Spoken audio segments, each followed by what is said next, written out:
তোমাদেরকে স্বাগত। আজকে একটি খুবই গুরুত্বপূর্ণ টপিক নিয়ে তোমাদের সাথে আলোচনা করব। কি যেন বলবো,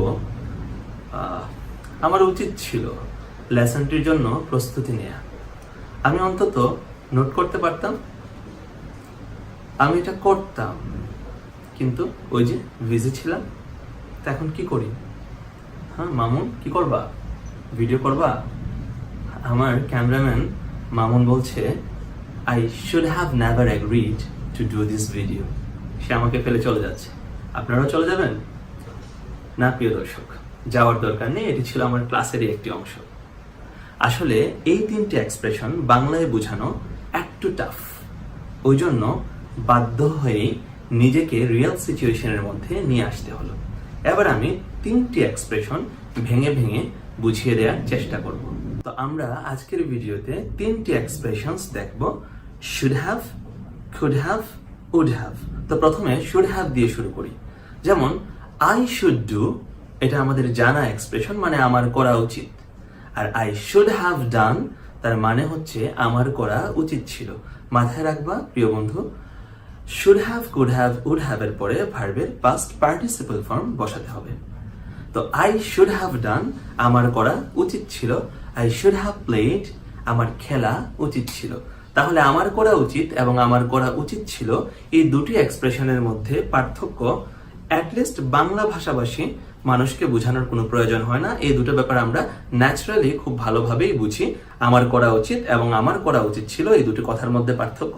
আমার করা উচিত ছিল, এখানে আমরা শুড হ্যাভ ব্যবহার করব, তারপরে ভার্বের পাস্ট পার্টিসিপল ফর্ম ব্যবহার করব। তাহলে আমি যদি বলি করিমের লেখা উচিত ছিল, করিম শুড হ্যাভ রিটেন। এবার বাকি দুটো এক্সপ্রেশন কুড হ্যাভ এবং উড হ্যাভ। দেখো বন্ধুরা, I could do, আমি করতে পারতাম।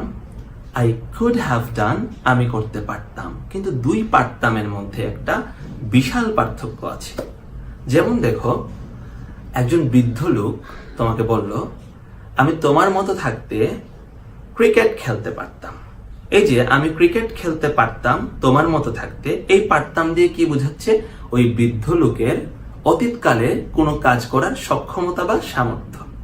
তাহলে কুড প্লাস ভার্বের প্রেজেন্ট ফর্ম দিয়ে বোঝায় অতীতকালে কোনো কিছু করার সক্ষমতাকে।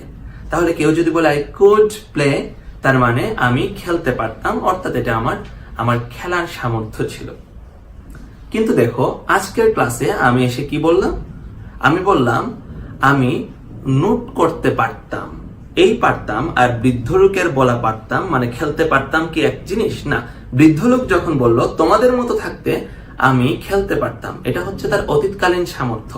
আর আমি যখন ভিডিওর জন্য প্রিপেয়ার না হয়ে এসে তারপরে কি বললাম, আমি নোট করতে পারতাম, এটা আমার অতীতকালীন সামর্থ্য না, বরং আমার কোনো কিছু করার দরকার ছিল, কিন্তু সেটা আমি করি নাই। সহজ কথা, আই কুড ডু মানে হচ্ছে আমি করতে পারতাম, এটা আমার অতীতকালীন সামর্থ্য।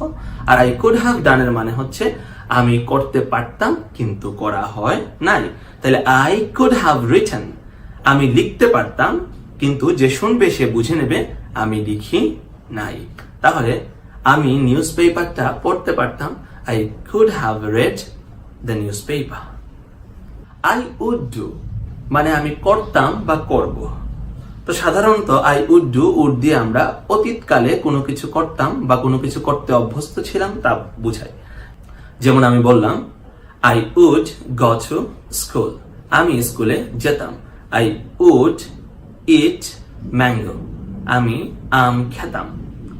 I would write something, আমি কিছু একটা লিখতাম। এগুলো সবই আমার অতীতকালে কোনো কিছু করতাম বা কোনো কিছু করার অভ্যাস ছিল তা বোঝাচ্ছি।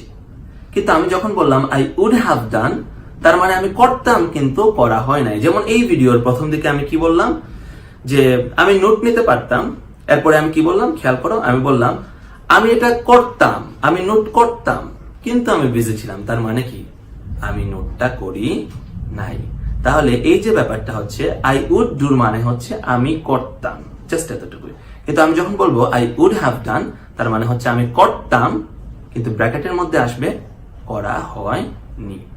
আশা করি প্রিয় বন্ধুরা, কুড হ্যাভ, শুড হ্যাভ এবং উড হ্যাভ এর সাথে কুড, উড এবং শুডের পার্থক্য এবং তাদের ব্যবহারিক ব্যাপারগুলো এখন তোমার কাছে অনেক স্বচ্ছ হয়ে গেল। তো প্রিয় বন্ধুরা, গ্রামার ওয়ার্ল্ডের এই লেসনগুলো তোমাদের বন্ধুদের কাছে অনেক বেশি পরিমাণে শেয়ার করো। আমরা কিন্তু এই ধরনের ফ্রি লেসনগুলো করার একমাত্র উদ্দেশ্য হচ্ছে যাতে ইংরেজি শিক্ষাকে দেশব্যাপী ছড়িয়ে দিতে পারি। এছাড়া আমাদের আর কোনো লক্ষ্য নাই। তো বন্ধুরা, অনেক ভালো থাকো, গ্রামার ওয়ার্ল্ডের সাথেই থাকো। ধন্যবাদ।